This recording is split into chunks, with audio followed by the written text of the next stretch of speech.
Welcome back to the Fixed Ops Roundtable. I'm Sarah Vantine here with Ted Ings. We are at Uber World Headquarters here in New York City at the World Trade Center. And Ted, we have Chris Walsh with us from Reynolds and Reynolds today. A great honor to welcome Chris Walsh back to the Fixed Ops Roundtable. And Chris, congratulations, President and now acting CEO of Reynolds and Reynolds. Thank you. It's great to be here. I'm a big fan of your event. Oh, thank you so much for all you do for fixed operations. You're welcome. Chris, congratulations. You've been recently named acting CEO for Reynolds and Reynolds. Tell us a little bit about yourself and what you have planned. Well, I've been with Reynolds for 38 years, so I come from the Reynolds side of things. When UCS bought Reynolds, I came from the Reynolds side of things. And I've done lots of different jobs at Reynolds, from customer support all the way up into, sales leadership.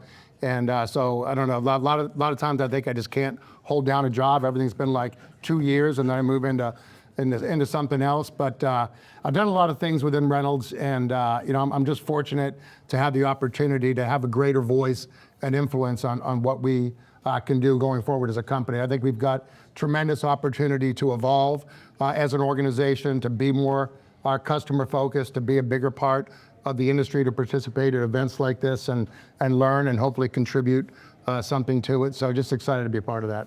Chris, how would you describe your leadership style, and what does being that leader mean to you? We had a CEO quite a few years back. His name was Finbar O'Neill.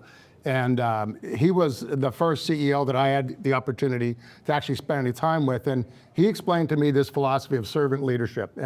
And he not only explained it to me, like he walked it, like he led that way.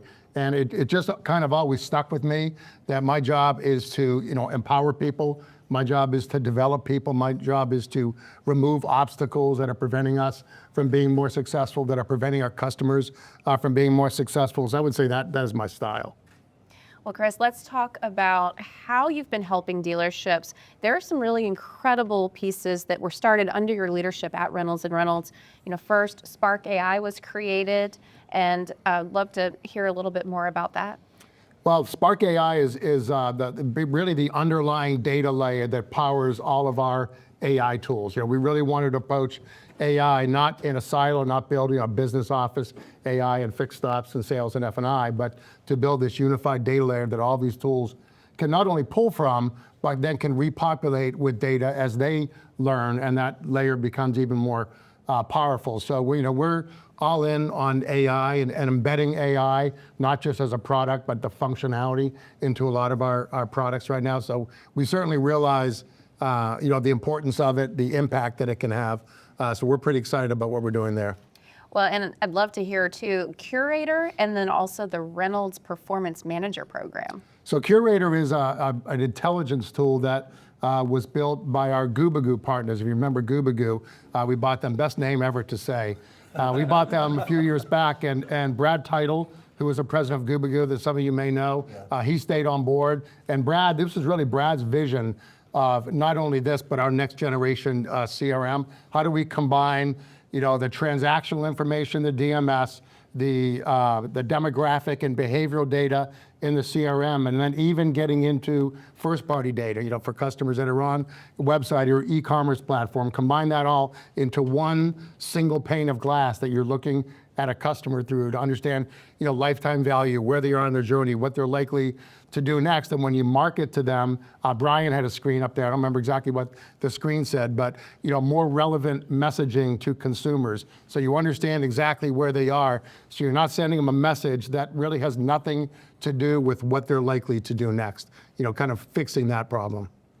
And we heard a little bit about the Performance Manager program when we met some of your performance managers at Northwood University. Tell us a little bit about that. Yeah, so this was, so I guess 6 years ago when we had a leadership change and I was asked to take on a bigger role, I had been outside of the DMS business for about 12 years. So I felt like I had to relearn it. So the way I relearned it was I began to travel around the country and talk to customers. So one of the first places I went to was New Jersey.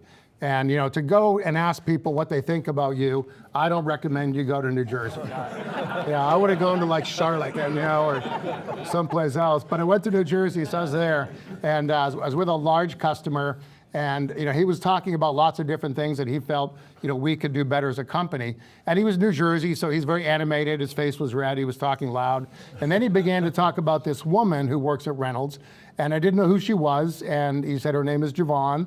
And so I asked what she did for his organization. And she said, she is my performance manager. And what was interesting to me is his body language completely changed when he started to talk about her.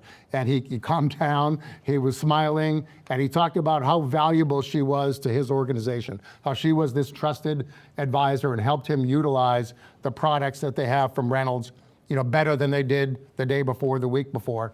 And it doesn't take much to connect the dots and say, we should do more of these kinds of things. Every customer that we have should feel this way about one of our Reynolds associates and should feel like we are investing in helping them use the products and services that you choose to invest with us, better than you had before.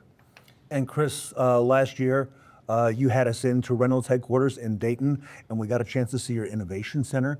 Very impressive. And we learned about things like e-contracting and your digital retailing. If you want to tell us a little bit about that. Yeah, so when I was back 6 years ago, I was seeing a customer, and e-contracting came up, and I knew what e-contracting was. What I didn't really know is the economic impact to a dealer if he's really fully embraced e-contracting and taking his contracts in transit from 11 days to 4 days or whatever number he wants to go from and to. And he started whiteboarding it to me of the money, this many cars, this is my, they were just doing all the math for me. And it didn't take long to look at that and say, okay, e-contracting should be a top 5 project within Reynolds because I think it adds, so much more value. But let's not think of 4 days. Let's look at 4 hours. Like, what's the art of what's possible here? And doing something differently. And digital retailing, I think is more these days, how do you connect a digital shopper to an analog or an in-store shopper and make it feel like it's one experience for them, not two disparate experiences where they go from online shopper, come in the store, and it's like a new sales process has started. How do we connect that and make it more seamless for the consumer? And finally, Chris, most recently on the fixed operations side, you've introduced robotics into fixed operations, particularly to help get those hours sold at dealerships by getting the parts out to the technicians with Reload, that new product. If you could tell us a little bit about that. Yeah, we're pretty excited about it. I don't know anyone else that's doing this in retailers right now, but how do we connect the dots between delivering a part from the parts department to a technician? And is it possible to do that without a human being having to do it? It doesn't mean you don't have that human being. Maybe that person gets kind of repurposed or reskilled into something else that can add more value to the dealership. But how can we improve that workflow to make it completely integrated from the service advisor through the parts department into the technician's bay, get the parts there quicker, more accurately, and then the robot goes back and moves on to the next job. So it's pretty exciting to see it. I know Ed is helping us pilot it and just understand, do we have it right? What could we do better? How does the workflow actually work? Is it, in a real dealership environment, in a real service workflow? Is it do what it needs to do? So we're pretty excited about it. Well, Chris, on behalf of Sarah and myself, I want to say thank you for all you do for the industry, in particular fixed operations. You're welcome. And thanks for coming in. You're welcome. Great to be here. Chris Walsh, everybody. Nice to finally meet you.